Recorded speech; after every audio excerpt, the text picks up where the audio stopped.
I'm here with the man challenging to become the first undisputed world heavyweight champion from Great Britain since Lennox Lewis in 1999. The IBF world heavyweight champion, Daniel Dubois. How are you? I'm very good, man. Really good.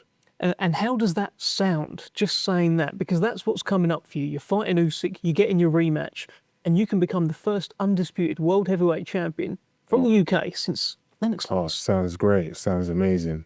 Something that's been been building up for, and I'm really geared up for this one. I can't wait. This is the one, isn't it? I mean, it's not the first time you faced Alexander Usyk. Yeah. Of course, 2 years ago, it was August 2023.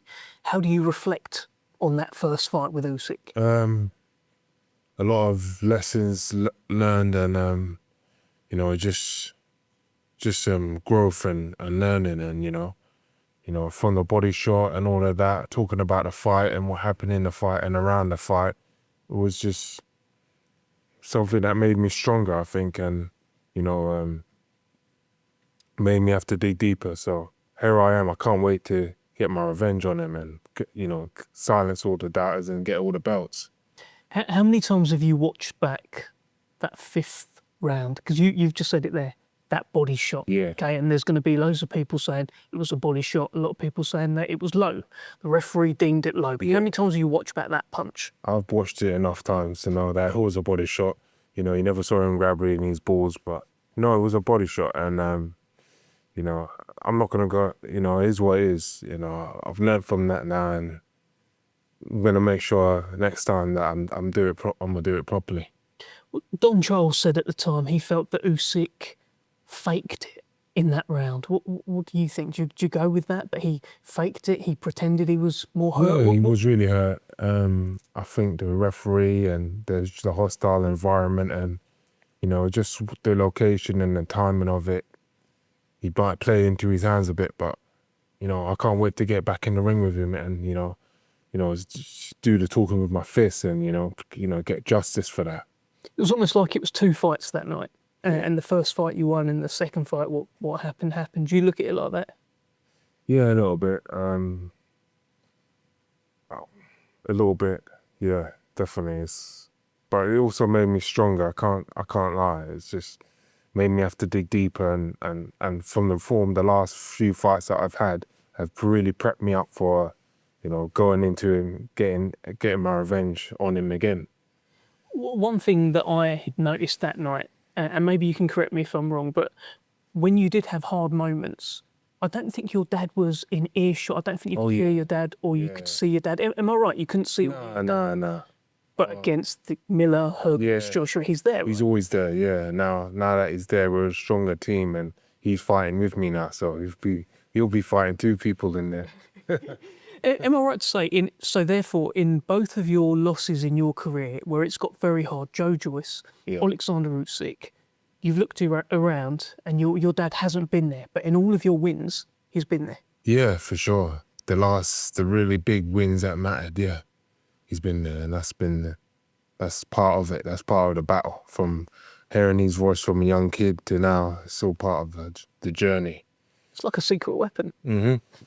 Yeah. What do you remember of after that first fight where Usyk was in the corner with you? You probably didn't want to know whatever he was going to say to you, but it was like, no, you can. Yeah. You can. What's your reflection of that? I take that like he had a lot to say, just talking down at me like I'm a boy, and he's just schooled me and everything. So I can't wait to put that right as well, and have the last say. Did that sort of motivate you then, but perhaps not in the way that he thought it would? I know. I'm motivated even more hungrier than I was the first time now. Now that I know myself better and knowing what I've gone through and everything, I'm definitely motivated more than I was the first time. Just getting the camp properly and everything like that, the training properly, everything spot on for this one. So overall, that first fight, what effect did that have on Daniel Dubois as the man?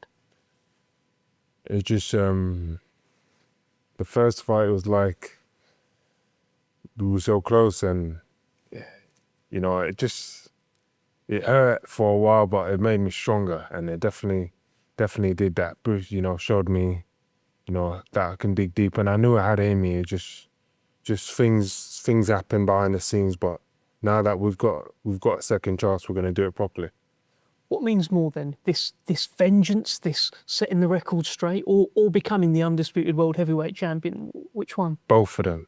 Yeah. Both of them mean the same amount to me. You know, from getting all the belts, that hasn't been done since the Lennox Lewis's, and that's creating history. So I want to be a part of that, and I want to do that, and yeah, definitely.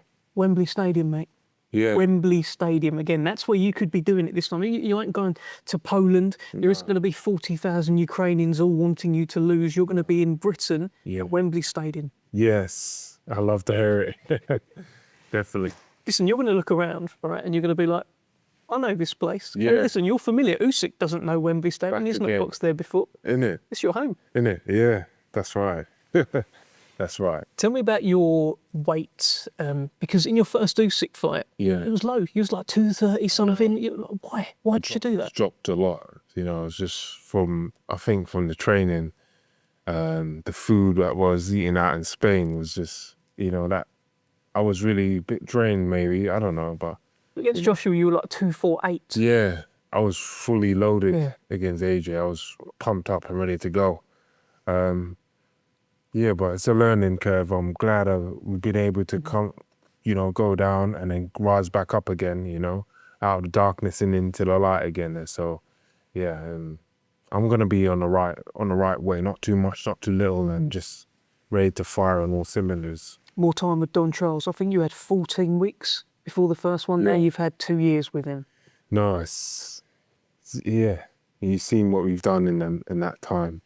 And, you know, my team, my dad, getting all the right people in the camp and getting the camp properly and sorting, you know, just refining it, getting it, just, you know, iron sharpens iron, and that's what we've been doing. And what about the Daniel Dubois kind of resume? Before that first fight, I think it's fair to say, and I've said this, your 3 best wins were Gorman, Trevor Bryan, Kevin Lerena. Now your 3 best wins are Anthony Joshua, Filip Hrgovic, Jarrell Big Baby Miller. It's like you're a different fighter now. Yeah, truly stepped up, truly in every way I stepped up, and you know, you've been there, you've seen it from the beginning, so yeah, stepped up. How much are you going to target his body? I'm going to hit everything I see. Any piece of flesh I see, I'm going to whack it so hard. You know, no mercy, no retreat, no surrender. So that's what I'm about. Any means necessary? Yeah, for sure. What did you think of his fights with Tyson Fury? They were good fights. They were good fights. Both of them. The first one even more. That was a good fight. And you know, those kind of fights they're the massive fights. They're the top of that's the top level, isn't it? And that's what I'm aiming for. That's where I want to be, in them type of fights that people will remember and talk about for years to come. Did you see any slippage in those fights? Did you see him perhaps not being? I think there will be. Now he's a bit older now. He will definitely be wearing down and slowing down maybe. But I'm not banking on that, like, oh, he's slow now. I'm just going to be a lot better and a lot more readier and hungrier than him. And that's what's going to make a difference. He picked AJ to beat you. Yeah, I know. A lot of people did. So, yeah, now I've got to beat. A lot of people thought like that. So, yeah, I'm just going to keep upsetting the odds. And the critics, because, I think you almost said critics there. It feels like you've had critics after the Joyce fight, after the Usyk fight, maybe even after the Lerena fight. And you're also getting a bit now with all this Parker situation. Yeah. But you do constantly shut people up, don't you? Of course, you know, even, and hopefully I'll fight Parker soon, so, you know, I'll clear that bit up as well, but I'm on Usyk now, so, yeah, I love it. You know, it's good to be the underdog, you know, you got something to fight for, you know. You know, your back's against the wall, so you're ready for anyone. Hopefully one day soon we're in a fight where you're the favourite as well. That'd be fun, wouldn't it? Yeah, but I like being the underdog.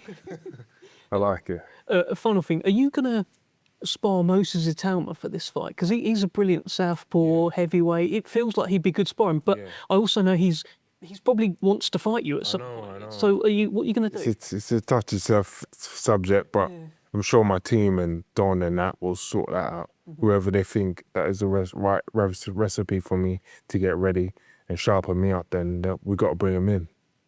So what's going to happen in this fight, Daniel? Ding, ding, first round. Why is it going to be different this time? Why does this version of Daniel Dubois get the job done?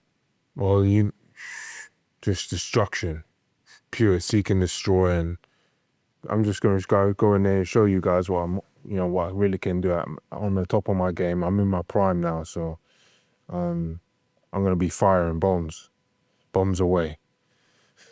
Best of luck. Good stuff.